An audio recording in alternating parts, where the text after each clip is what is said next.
സംസ്കാരം നമ്മുടെ ഇഷ്ടവിശേഷങ്ങളായ സ്നേഹക്കൂടിന്റെ ഒരു അടിപൊളി വിശേഷമായിട്ടാണ് വന്നിരിക്കുന്നത്. അപ്പൊ എല്ലാവർക്കും നല്ലൊരു ദിവസം ആശംസിച്ചുകൊണ്ട് തന്നെ നമുക്ക് വിശേഷത്തിലേക്ക് പോകാം. അപ്പൊ തുടങ്ങുമ്പോൾ തന്നെ കാണുന്നത് നമ്മുടെ സേതുവിനെയാണ്. അപ്പൊ സേതു അലക്കാൻ കുറെ തുണിയായിട്ട് അങ്ങോട്ട് പോവാണ്. അപ്പൊ പല്ലവി ഓടി വന്നിട്ട് സേതുട്ടാ ഇങ്ങോട്ട് കൊണ്ടുപോവാ, ഞാൻ അലക്കിത്തരാം എന്ന് പറഞ്ഞു. അതൊന്നും വേണ്ട, ഇത്ര കാലമായിട്ട് ഒറ്റയ്ക്ക് ജീവിക്കുന്നു, ഇതൊക്കെ ശീലായേ.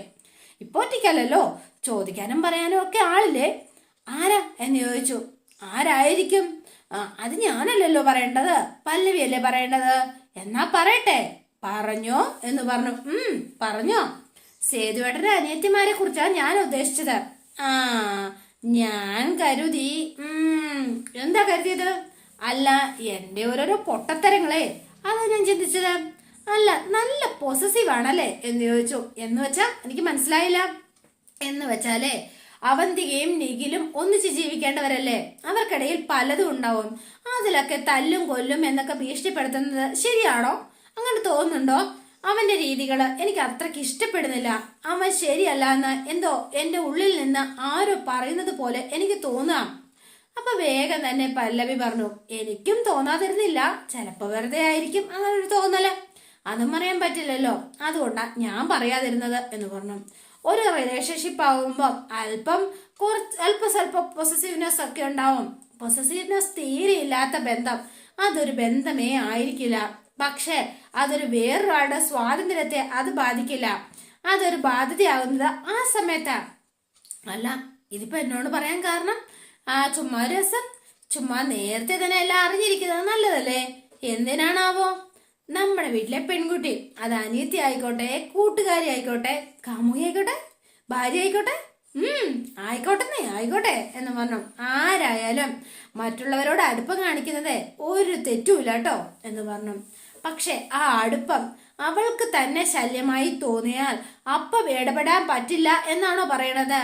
അതില്ല, പക്ഷെ അപ്പൊ തീർച്ചയായിട്ടും ഇടപെടണം എന്ന് പറഞ്ഞു. അതേ നിഖിലിന്റെ കേസിൽ ഞാൻ ചെയ്തിട്ടുള്ളൂ എന്ന് പറഞ്ഞു. അവന്തികയ്ക്ക് ഇഷ്ടായില്ല, അതുകൊണ്ട് എനിക്കും ഇഷ്ടായില്ല. That's all. നേരത്തെ പറഞ്ഞില്ലേ എന്താ അത്? പൊസസീവ്നെസ്. അത് തന്നെ പല്ലവി. ആ കുച്ചിരിക്കാൻ എനിക്ക് അറിയില്ലെങ്കിലും അത് എന്താന്നൊക്കെ എനിക്ക് നന്നായിട്ട് അറിയാട്ടോ. എങ്കിൽ കേട്ടോ, എനിക്കതുണ്ട്. ആണോ? ഉണ്ടെന്നേ. കാരണം എനിക്ക് ഹൃദയമുണ്ട്. ഹൃദയമുള്ളവർക്കെല്ലാം അത് നിറച്ച സ്നേഹമുണ്ട്. മനസ്സിലായോ? ആ സ്നേഹം ഉണ്ടോ? നേരത്തെ പറഞ്ഞ ആ സംഭവം ഉണ്ടല്ലോ, അത് അവിടെ ഉണ്ടാവും. അത് ആണുങ്ങൾക്ക് ഇത്തിരി കൂടുതലായിരിക്കും എന്ന് കൂട്ടിക്കോ. അതെന്തുകൊണ്ടാണെന്ന് ചോദിച്ചാ എനിക്കറിയില്ല. അവരാണായതുകൊണ്ടായിരിക്കും. അതുകൊണ്ടാ പൊസസീവ്നെസ്. പിന്നെ ഞാൻ നല്ല തൻ്റെ ഉള്ളൊരാണാ കേട്ടോ എന്നൊക്കെ പറഞ്ഞ് അയാളെ നല്ല മീശയൊക്കെ ഒന്ന് പിരിച്ച് പല്ലവിയുടെ മുന്നില്. പല്ലവിക്ക് ഭയങ്കര സന്തോഷമായി. ആളുടെ മൂടൊക്കെ ഒന്ന് മാറി ഒന്ന് സെറ്റായി വരുന്നുണ്ട് കേട്ടോ. അവിടെ ഒരു പ്രണയ മഴ തന്നെ പൂത്തുലഞ്ഞൊലഞ്ഞു വരികയാണ്. അപ്പൊ പല്ലവിയുടെ മനസ്സിലേക്ക് സേതു പതുക്കെ കേറി ഇങ്ങനെ വന്നുകൊണ്ടേയിരിക്കുകയാണ്. സേതുവിനോടുള്ള ഇഷ്ടം പല്ലവിക്ക് കൂടി വരിക കേട്ടോ. പിന്നെ കാണും നമ്മുടെ അച്ചുവിനെയാണ്. അപ്പൊ അച്ചു ഇവിടെ എന്തൊക്കെയോ പണിയിലാണ്. ആള് വളയൊക്കെ മാറി ഇടുവോ, എന്തൊക്കെയോ പരിപാടി. അപ്പം വേണ്ട ഋതികയും അതുപോലെ തന്നെ സ്വാതിയും അങ്ങോട്ട് വന്നു. ഇവിടെയുണ്ട് എന്ന് പറഞ്ഞു. അല്ല, ഞാനൊരു കാര്യം ചോദിക്കട്ടെ, നിന്റെ കല്യാണം നടത്തില്ല എന്ന് വല്ല പ്രതിജ്ഞ എടുത്തിട്ടുണ്ടോ നിന്റെ വല്യേട്ടൻ? സെൽഫി എടുത്ത് നിഖിലിനെ വഴക്ക് പറഞ്ഞു എന്നറിഞ്ഞു. അങ്ങനെയാണോ നിങ്ങൾ മനസ്സിലാക്കിയത്? നിഖിലിന്റെ പെരുമാറ്റം ശരിയല്ലായിരുന്നു. എനിക്കത് സഹിക്കാൻ പറ്റാതായപ്പോഴാ ഏട്ടൻ കയറി അത് ഇടപെട്ടത്. ചേച്ചി, ഇന്നത്തെ കാലത്ത് ഒരു സെൽഫി എടുക്കുന്നത് തെറ്റാണോ? വേറെ ആരെങ്കിലല്ലോ. ചേച്ചി കെട്ടാൻ പോണ ആളല്ലേ. കെട്ടാൻ പോണ ആളാണെങ്കിലും കെട്ടിയ ആളാണെങ്കിലും നമ്മുടെ ഇഷ്ടമോ സമ്മതമോ ഇല്ലാതെ എന്തെങ്കിലും ചെയ്യുന്നത് ശരിയാണോ? പണ്ട് ഘോരം പ്രസംഗിക്കാറുണ്ടായിരുന്നല്ലോ സ്ത്രീകളുടെ അവകാശത്തെ പറ്റി. എന്താ അതൊക്കെ മറന്നുപോയോ ഋതു? അയ്യോ, ഞാൻ മറന്നു പോയിട്ടൊന്നുമില്ല. സ്ത്രീയുടെ ശരീരം സ്ത്രീക്ക് മാത്രം സ്വന്തമാണെന്നുള്ള കാഴ്ചപ്പാട് തന്നെയാ എനിക്ക് ഇപ്പോഴും ഉള്ളത്. സ്വന്തം ഭർത്താവാണെങ്കിൽ പോലും ഭാര്യയുടെ അനുവാദമില്ലാതെ അവിടെ സ്പർശിക്കാൻ പോലും പാടില്ല. ആണല്ലോ? എങ്കിൽ വല്യേട്ടനെ കുറ്റം പറയണ്ട. എന്താണോ ഞാൻ ആഗ്രഹിച്ചത് അത് തന്നെയാ വല്യേട്ടൻ ചെയ്തത്. അതില് വല്യേട്ടന്റെ ആ സ്നേഹം ഉണ്ടല്ലോ, അത് അനുഭവിക്കാനുള്ള യോഗം അതെനിക്ക് കിട്ടി.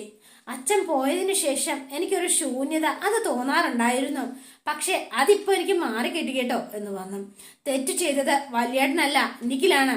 അതുകൊണ്ട് ആ തെറ്റ് വല്യേട്ടൻ അങ്ങ് തിരുത്തി. അത്രേ ഉള്ളൂ. പോവാൻ തുടങ്ങിയപ്പം അല്ല അങ്ങനെയാണെങ്കിൽ കുഴപ്പമില്ല എന്ന് പറഞ്ഞു ഋതു വേഗം. ഞാൻ കരുതിയതേ ആ മൂരാച്ചി മാടമ്പി സ്വഭാവം അങ്ങനെ അവിടെയും ചെന്ന് കാണിച്ചു കാണും എന്നാ കരുതിയത്. നിനക്ക് ഇഷ്ടമില്ലാത്തൊരവസ്ഥ വന്നു ഇപ്പൊ നീ വന്ന് പറയുമ്പോഴാ എനിക്ക് മനസ്സിലായത്. അതുകൊണ്ട് എനിക്ക് അങ്ങേരുമായിട്ട് നല്ല അഭിപ്രായ വ്യത്യാസങ്ങളും ഉണ്ട് പല കാര്യത്തിലും. പക്ഷെ ഈ കാര്യത്തില് ഞാൻ അങ്ങേരുടെ കൂടെയാ എന്ന് പറഞ്ഞു ഋതിക. അപ്പൊ സ്വാതി ഞെട്ടി. ചേച്ചി എന്ന് വെച്ച് എടി അതല്ല, അയാളുടെ ഫോട്ടോയും കഴുത്തിൽ തൂക്കിയിട്ട് നടക്കാനൊന്നും ഞാൻ പോണില്ല കേട്ടോ. അതൊന്നും പ്രതീക്ഷിക്കേണ്ട. ഈ പ്രശ്നത്തിൽ കൂടെ നിന്നു എന്ന് കരുതി എന്റെ നിലപാട് മാറി എന്ന് ആരെങ്കിലും വിചാരിക്കുന്നുണ്ടെങ്കിൽ അവര് വിഡ്ഢികളുടെ സ്വാർത്ഥത്തിലാണെന്ന് ഞാൻ പറയുള്ളൂ. എന്റെ സപ്പോർട്ട് അത് സ്ത്രീകളുടെ പക്ഷം പിടിക്കുന്നതും ആയിരിക്കും. ഹോ, ഒരു കാര്യത്തിലെങ്കിലും നീ ഏട്ടന്റെ കൂടെ നിന്നല്ലോ, അത് മതി എന്ന് പറഞ്ഞു. വല്യേട്ടൻ നല്ലവൻ അറുതോ. വെറുപ്പിന്റെ കണ്ണാടി വെച്ച് നോക്കുന്നത് കൊണ്ടാ നമുക്ക് അല്ലെങ്കിൽ നിനക്ക് ആ സ്നേഹത്തിന്റെ ആഴം മനസ്സിലാകാതെ പോകുന്നത്. എന്റെ അഭിപ്രായത്തിൽ വഴക്കുകളൊക്കെ നമുക്ക് അവസാനിപ്പിക്കാം. എന്നിട്ട് നമുക്ക് എല്ലാവർക്കും ഏട്ടന്റെ കൂടെ നിൽക്കാം. ആ തോന്നലങ്ങ് മനസ്സിൽ തന്നെ വെച്ചാൽ മതി. എന്നെ കിട്ടില്ല എന്ന് സ്വാതി പറഞ്ഞു. ഞാനതിന് തയ്യാറുമല്ല. അപ്പൊ ചില വഴക്കുകള് അങ്ങനെ തീരാനുള്ളതല്ല, അത് അങ്ങനെ തുടർന്നുകൊണ്ടേയിരിക്കും. തുടരണം എങ്കിലേ പറ്റൂ. അതുപോലൊരു വഴക്ക ഇപ്പൊ നിന്റെ വലിയേട്ടനും ഞങ്ങളും തമ്മിലുള്ളത്. അതെ, അത്ര വേഗമൊന്നും അത് അവസാനിക്കില്ല എന്നും പറഞ്ഞ് നമ്മുടെ സ്വാതിയും ഋതുവും കൂടി അങ്ങോട്ടേക്ക് പോയി. കാണുന്നത് ഇന്ദ്രനെയാണ്. ഇന്ദ്രൻ രണ്ടും കച്ച കെട്ടി ഇതേണ്ട കോളേജിലേക്ക് എത്തിയിരിക്കുകയാണ്. അപ്പൊ പെൺപിള്ളേരൊക്കെ ഇന്ദ്രനെ നോക്കുന്നുണ്ട്. ആള് നല്ല ഹാൻസം ആണ്, കാണാൻ നല്ല കുഴപ്പമില്ല, നല്ലൊരു ചുള്ളൻ ചെക്കൻ വന്നാ പിന്നെ പെണ്ണുങ്ങൾ നോക്കൂലേ. അപ്പൊ ആള് നേരെ ചെല്ലുന്നത് നമ്മുടെ പ്രിൻസിപ്പളിന്റെ റൂമിലേക്കാണ്. പ്രിൻസിപ്പളിന്റെ റൂമിലേക്ക് ചെന്നു. മേ കമിൻ സർ എന്ന് ചോദിച്ചു. യെസ് സർ, വെക്കേഷന് ഈ ഇൻസ്റ്റിറ്റ്യൂഷൻ നടത്തുന്ന കമ്മ്യൂണിക്കേറ്റീവ് ഇംഗ്ലീഷ് കോഴ്സിലേക്ക് ഞാൻ ഒരു ഓൺലൈനായിട്ട് ഒരു അപേക്ഷ അയച്ചിരുന്നു. പക്ഷേ അത് റിജക്റ്റ് ചെയ്തു എന്ന് പറഞ്ഞുകൊണ്ടാണ് മറുപടി മെയിൽ വന്നത്. വൈ? എന്തുകൊണ്ടാ സർ തിരസ്കരിച്ചത്? അത് അറിയാൻ വേണ്ടിയിട്ടാ ഞാൻ നേരിട്ട് വന്നത്. പല്ലവി അത് തന്നെയാ കാരണം എന്ന് പറഞ്ഞു. സർ, നിങ്ങളും പല്ലവിയും തമ്മിലുള്ള ഇഷ്യൂസ് ഞങ്ങൾക്ക് പലതും അറിയാലോ. സർ പ്ലീസ്, പല്ലവിയായിട്ട് എനിക്ക് ഒരു പ്രശ്നമില്ല. Still I love her. After all she's in A wife. നീ ഉടുത്തില്ലെങ്കിലും നിന്റെ ഭാര്യ ഉടുപ്പിക്കുക, നീ ഉണ്ടില്ലെങ്കിലും നിന്റെ ഭാര്യ കൂട്ടുക. പക്ഷെ അതിന് അവള് സമ്മതിക്കുന്നില്ല. അതാ സർ പ്രശ്നം. That's A main issue sir എന്ന് പറഞ്ഞു. അപ്പൊ ഇയാളിങ്ങനെ നോക്കിയിരിക്കുകയാണ്. പക്ഷെ സാർ, എനിക്കിവിടെ പഠിച്ചേ പറ്റൂ സാർ. അതിന് സാറിന് എന്നെ ഒന്ന് സഹായിക്കണം. സഹായിക്കില്ലേ സാർ? സഹായിക്കും. വിദ്യ ആഗ്രഹിച്ചു വരുന്ന ഒരു കുട്ടിയും നിരാശയോടെ ഈ കോളേജിൽ നിന്ന് മടങ്ങി പോവാറില്ല എന്ന് സാറ് മുമ്പ് എവിടെയോ പ്രസംഗിച്ചത് ഞാൻ ഓർക്കുന്നുണ്ട് സർ എന്ന് പറഞ്ഞു. അപ്പൊ ഒന്നും മിണ്ടുന്നില്ല പുള്ളി. അപ്പൊ നേരെ വേഗം യാചിക്കാൻ വന്നതല്ല സർ, എനിക്ക് പഠിച്ചേ പറ്റൂ. ഇപ്പൊ ഈ ഇന്ദ്രൻ എടുത്തിട്ട് ഒരു ചെക്ക് എഴുതിയിട്ട് ആളുടെ കയ്യിലേക്ക് അങ്ങ് വെച്ചു കൊടുക്കുകയാണ്. സർ, ഇതാ ഇത് ബ്ലാങ്ക് ചെക്കാണ് സർ, ഇതാണ് എന്റെ ഡൊണേഷൻ. എത്ര രൂപ വേണമെങ്കിലും സാറിന് എഴുതിയെടുക്കാം എന്ന് പറഞ്ഞു. അപ്പൊ ആൾക്ക് ചെറിയൊരു മനമാറ്റം വന്നു തുടങ്ങി. ആളുടെ മനസ്സില് അതാണ് സർ, അത് വേണം സർ. സർ, ലക്ഷ്യം തേടാനായിട്ട് പണം ഒരിക്കലും തടസ്സമാകാൻ പാടില്ല. That's my policy. ഫിനാൻഷ്യലി കുറച്ച് ടൈറ്റ് ഒക്കെ ആണ്. അതുകൊണ്ട് പ്രൈവറ്റ് മാനേജ്മെന്റ് അല്ലേ, ക്യാൻറ്റീനിലേക്ക് പോലും പുതിയൊരു കോൺട്രാക്ടറെ അപ്പോയിന്റ് ചെയ്യുന്നില്ല എന്ന് പറയുമ്പോ ഊഹിക്കാലോ. അതുകൊണ്ട് തൽക്കാലം കുറച്ചധികം തുക എഴുതും. അപ്പൊ എന്റെ അഡ്മിഷൻ എല്ലാം സെറ്റ്, ഇപ്പൊ തന്നെ കയറിക്കോളൂ എന്നൂടെ പറഞ്ഞു ഇയാള്. നിങ്ങളെ പോലുള്ള ഉദാര മനസ്കരെയാണ് ഈ കോളേജിന് ഇപ്പോൾ ആവശ്യം. അപ്പം ഈ പ്രിൻസിപ്പൾ കാലം മാറി മറുകണ്ഠം ചാടിയും. എന്തെങ്കിലും പല്ലവിയായിട്ട് അറിയാലോ അല്ലേ, പല്ലവി ടീച്ചറാണ്. ആ ഒരു ബഹുമാനം എപ്പോഴും കാണിക്കണം. അയ്യോ സർ, എന്റെ സാറേ, ടീച്ചർമാരെ ഞാൻ എന്നും ബഹുമാനിച്ചിട്ടേ ഉള്ളൂന്നേ. പിന്നെതാ 10ല് കണക്ക് പഠിപ്പിച്ച ഒരു മാഷുണ്ടായിരുന്നു. നെറ്റിയിൽ ഇത് ഇത്രയും വലുപ്പത്തിലൊരു മുഴയുണ്ട്. ഇപ്പോഴും കല്ലെടുത്തെറിഞ്ഞാന്നേ ഈ ഞാൻ തല്ലിയ തിരിച്ചല്ലും. അതിപ്പോ സാറെന്നല്ല, ആരാണെങ്കിലും അങ്ങനെ തന്നെയാട്ടോ. എന്റെ അറിയാം, നല്ല ടീച്ചർമാരെടുക്കുന്ന നല്ല സബ്ജക്റ്റിന് ഭംഗി കൂടും സാറേ. അതുകൊണ്ടാ ഞാനിവിടെ കോളേജിലേക്ക് തന്നെ വന്നത്. അപ്പൊ പുള്ളിയൊന്നും മിണ്ടിയില്ല. ശരി, എന്നാ ഇന്ദ്രൻ വരൂ, ക്ലാസ്സിലേക്ക് പോവാം എന്ന് പറഞ്ഞ പല്ലവിയുടെ ക്ലാസ്സിലേക്ക് ഇന്ദ്രനെ കൂട്ടിക്കൊണ്ട് ചെല്ലുകയാണ്. അപ്പൊ സ്വാതിയാണെങ്കിൽ അലക്ഷ്യമായിട്ട് ഇങ്ങനെ ഇരിക്കുകയാണ്. അപ്പൊ മേ കമിൻ സർ മാഡം എന്ന് ചോദിച്ചു. ഈ ഇന്ദ്രനെ കണ്ടപ്പോ തന്നെ സകല കൺട്രോളും പോയി നമ്മുടെ പല്ലവിയുടേത്. പിന്നെ പറയേണ്ട കാര്യമില്ലല്ലോ. അപ്പൊ നേരെ ഇന്ദ്രനെ കൂട്ടിക്കൊണ്ട് പ്രിൻസിപ്പള് അകത്തേക്ക് കയറി വരികയാണ്.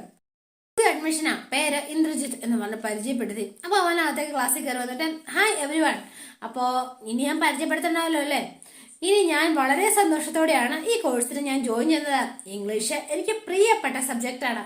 പിന്നെ കൂടെ ഫ്രഞ്ചും ഉണ്ടല്ലോ. അതുകൊണ്ട് തന്നെ പഠിപ്പിക്കുന്നത് നല്ല ഫാക്കൽറ്റി ആണെന്ന് കേട്ടിട്ടുണ്ട്. അതുകൊണ്ട് പ്രത്യേകിച്ച് ഇംഗ്ലീഷ് ഡിപ്പാർട്ട്മെന്റില്. അതുകൊണ്ടാണ് ഞാൻ ഇവിടെ ജോയിൻ ചെയ്യാന്ന് തന്നെ വെച്ചത്. പിന്നെ എന്താണെങ്കിലും ഞാനുള്ളത് കൊണ്ട് ഈ വർഷം ഇനിയുള്ള ദിവസങ്ങൾ മറക്കാൻ പറ്റാത്തതായിരിക്കും എന്നായിരിക്കും എന്റെ പ്രതീക്ഷ. എനിക്കും നിങ്ങൾക്കും. ഓക്കെ, അപ്പൊ നമുക്ക് സെറ്റാക്കാം. അപ്പൊ ഇവനെ കയറ്റി ഇവിടെ ഇരുത്തി എല്ലാം പറഞ്ഞ ശേഷം പ്രിൻസിപ്പൾ അങ്ങ് പോയി.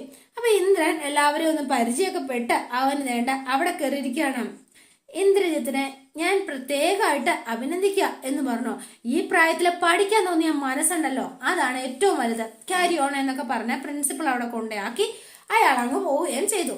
അപ്പൊ ഇന്ദ്രജിത്ത് അവിടെ കയറി സീറ്റിൽ കയറി ഇരിക്കുകയാണ് കേട്ടോ.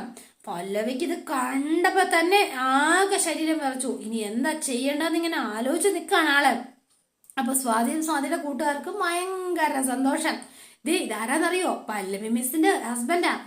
മനസ്സിലായി. ഇനി ഇവിടെ പൊളിക്കും അല്ലെ, നല്ല അടിപൊളിയായിരിക്കും ക്ലാസ്. അപ്പൊ ഇതെല്ലാം കണ്ടിട്ട് പല്ലവി മിണ്ടുന്നില്ല കേട്ടോ. കാണിക്കുക, എന്താ മിസ് പഠിപ്പിക്കുന്നില്ലേ എന്ന് ചോദിച്ചു. അപ്പൊ പല്ലവിയോട് ഇന്ദ്രൻ ചോദിച്ചപ്പോഴത്തേനും ഒന്നും മിണ്ടാതെ കുറെ നേരം നിന്നിട്ട് അതെ ടീച്ചറുടെ ക്ലാസ് മനോഹരമാണെന്ന് പലരും പറയുന്നത് കേട്ടു, ഞാനും ഒന്ന് ആസ്വദിച്ചോട്ടെ ടീച്ചറെ എന്ന് ഇന്ദ്രൻ പറഞ്ഞപ്പോഴേക്കും കാലി പൂണ്ട പല്ലവി ക്ലാസ്സിൽ നിന്ന് അങ്ങ് ഇറങ്ങി പോവാണ്. അയ്യോ ടീച്ചർ പോവാണോ എന്ന് ചോദിച്ചു. അപ്പൊ ടീച്ചർ അങ്ങ് ഇറങ്ങിപ്പോയി കേട്ടോ. ഇത് കണ്ടവർക്ക് ഭയങ്കര സന്തോഷമായി. പോയല്ലോ എന്ന് പറഞ്ഞു. അതെ, അത് ശരിയാ. ആദർശങ്ങളും പ്രസംഗങ്ങളും ഒക്കെ നടത്താൻ എല്ലാവർക്കും പറ്റും. പക്ഷെ ജീവിതത്തിൽ എന്തെങ്കിലും സംഭവിക്കാനായിട്ട് അത് ഇത്തിരി പാടാ അല്ലേ. നോക്കട്ടെ എവിടെ വരെ പോവെന്ന്, എന്നിട്ട് വേണം എന്റെ കാര്യത്തില് ഒരു തീരുമാനമൊക്കെ എനിക്ക് ഉണ്ടാക്കാൻ എന്ന് പറഞ്ഞ് ഇന്ദ്രൻ ഇങ്ങനെ കാത്തു നിൽക്കുകയാണ്. അപ്പൊ പല്ലവി നേരെ സ്റ്റാഫ് റൂമിലേക്ക് വന്നു. എന്നിട്ട് കുറെ വെള്ളം കുടിക്കുകയാണ്. ഇതറിഞ്ഞ ആനി ടീച്ചറും മാധുരി മിസ്സൂടെ അങ്ങോട്ടേക്ക് വന്നു. അല്ല എന്താ പറ്റിയത്, ഇത് എങ്ങനെ സംഭവിച്ചു എന്ന് ചോദിച്ചു. എനിക്കറിയില്ല ടീച്ചറെ എന്ന് പറഞ്ഞു. എന്നാലും ഇത് വല്ലാത്തൊരു തിരിച്ചടിയായി പോയല്ലോ. ഇവര് എന്തുദ്ദേശത്തിലായിരിക്കും വന്നിരിക്കുക, അതൊന്നും മനസ്സിലാവണില്ല എന്ന് പറഞ്ഞു. എന്നാലും വല്ലാത്ത ചതിയായി പോയി. ഇനിയിപ്പോ എന്താ പല്ലവി മിസ്സേ ചെയ്യുക എന്നിങ്ങനെ ചോദിച്ചപ്പം എന്താ ചെയ്യാന്ന് എനിക്ക് അറിഞ്ഞുകൂടാ. ഒരു കാര്യം നമ്മുടെ പ്രിൻസിപ്പളിനോട് ചെന്നൊന്ന് സംസാരിച്ചു നോക്കുക. അദ്ദേഹത്തിന്റെ അഭിപ്രായം എന്താണെന്നറിയ. ടീച്ചർ എന്തായാലും ഒരു കംപ്ലൈന്റ് ചെയ്യുന്നത് നല്ലതാ എന്ന് ഇവർ രണ്ടുപേരും അഭിപ്രായപ്പെട്ടു കേട്ടോ. അത് ചെയ്യാല്ലേ, വല്ല പ്രയോജനം ഉണ്ടാവുമോ? എന്താണെങ്കിലും പ്രയോജനം ഉണ്ടാവും എന്ന് തന്നെയാ എനിക്ക് തോന്നുന്നത്. എന്താണേലും മിസ് ചെന്ന് കംപ്ലൈന്റ് എന്ന് പറഞ്ഞു. അവൻ എന്നോട് വൈരാഗ്യം ചെയ്യാൻ തന്നെയാ, അല്ലാതെ അവൻ പഠിക്കാനൊന്നും അല്ല വന്നിരിക്കുന്നത് എന്ന് പറഞ്ഞ് പല്ലവി ആകെ ടെൻഷനില്ല നേരെ പ്രിൻസിപ്പളിന്റെ റൂമിലേക്ക് ചെല്ലുകയാണ്. പ്രിൻസിപ്പളിന്റെ റൂമിലേക്ക് ചെന്നിട്ട് സർ എന്ത് പണിയാ കാണിച്ചത്? നമ്മുടെ മീറ്റിങ്ങില് ഇന്ദ്രന്റെ ആപ്ലിക്കേഷൻ റിജക്ട് ചെയ്തിരുന്നതല്ലേ? പിന്നെ എന്താ സാർ, ആരാ സാർ അവനെ അപ്പോയിന്റ് ചെയ്തത്? ഞാനാ അവനെ അപ്പോയിന്റ് ചെയ്തത് എന്ന് പറഞ്ഞു. അതെന്താ സാർ, സാറിന് എന്റെയും അവന്റെ പ്രശ്നങ്ങളൊക്കെ അറിയാവുന്നതല്ലേ, അവൻ പഠിക്കാൻ വേണ്ടിയിട്ട് വന്നതല്ല സാർ എന്ന് പറഞ്ഞു. അപ്പൊ വേഗം തന്നെ അതെ അതിനിപ്പം തീരുമാനിച്ചത് തന്നെയാണ് പല്ലവി. ഒരു കാര്യം താൻ മനസ്സിലാക്കണം, അയാളെ വെച്ച് ക്ലാസ് എടുക്കാൻ എനിക്ക് കുറച്ച് ബുദ്ധിമുട്ടുണ്ട് സാർ. പല്ലവി, ഇതൊരു പ്രൈവറ്റ് കോളേജാണ്. കുറെ NRIs ചേർന്നാണ് ഇത് ഫണ്ട് ചെയ്ത് നടത്തിക്കൊണ്ടിരിക്കുന്നത്. ഇൻവെസ്റ്റ് ചെയ്യുന്ന ആരും ലാഭം പ്രതീക്ഷിക്കുന്നില്ല എങ്കിലും നഷ്ടാകാതിരിക്കില്ലല്ലോ. അത് നഷ്ടാകാൻ പാടില്ലല്ലോ. 1,00,000 രൂപയാ ഇന്ദ്രജിത്ത് ഡൊണേഷൻ തന്നത്. ആ കാശ് ഈ സമയത്ത് മാനേജ്മെന്റിന് വളരെ പ്രധാനപ്പെട്ടത് തന്നെയാണ്.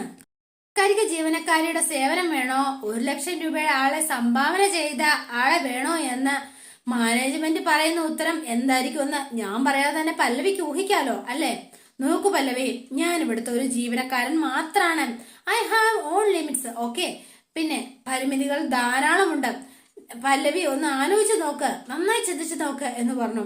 ഇന്ദ്രജിത്ത് പല്ലവിയുടെ ശത്രു ആയിരിക്കാം, പക്ഷെ ഇവിടെ ഒരു സ്റ്റുഡന്റ് മാത്രമാണ്. ഒരു ടീച്ചറിന്റെ ധർമ്മം നിങ്ങൾ മുന്നിൽ വരുന്ന ആരാണെങ്കിലും അത് പഠിപ്പിക്കുക എന്നുള്ളത് മാത്രമാണ്. പല്ലവിക്ക് അത് പറ്റണം എന്ന് പറഞ്ഞു. സർ പ്ലീസ് സാർ, കാശിനേക്കാൾ വലുതല്ലേ സാർ ഇവിടെ പഠിപ്പിക്കുന്ന ടീച്ചറുടെ ഒരു അഭിമാനം എന്ന് ചോദിച്ചു. ഇപ്പൊ അതല്ല പല്ലവി എന്ന് പറഞ്ഞു. പണമാണ് പ്രധാനം എന്ന് പറഞ്ഞു. അങ്ങനെ ആയിപ്പോയി കുട്ടി ലോകം എന്ന് പറഞ്ഞു. ദയവ് ചെയ്ത് എന്റെ അവസ്ഥ താനൊന്ന് മനസ്സിലാക്കണം, പ്ലീസ് താൻ ചെല്ല് എന്ന് പറഞ്ഞു. അപ്പൊ പല്ലവി സങ്കടപ്പെട്ട് പുറത്തേക്ക് ഇറങ്ങി പോവാണ്. അപ്പൊ അതോടെയാണ് ഇന്നത്തെ വിശേഷം അവസാനിക്കുന്നത്. ഇനി നാളത്തെ വിശേഷം ഇതിലും ഗംഭീരാണ്. അപ്പൊ എല്ലാവരും വെയിറ്റ് ചെയ്യുക. ഇഷ്ടപ്പെട്ടുവെങ്കിൽ ലൈക്ക് ചെയ്യുക, ഷെയർ ചെയ്യുക, തൊട്ടടുത്ത ആ ബെൽ ബട്ടൺ കൂടെ ഒന്ന് ഞെക്കുകയാണെങ്കിൽ ഞാൻ ഇടുമ്പോൾ തന്നെ നോട്ടിഫിക്കേഷൻ ലഭിക്കുന്നതായിരിക്കും. പുതുപുത്തൻ വിശേഷമായിട്ട് എത്താം. Bye and see you again.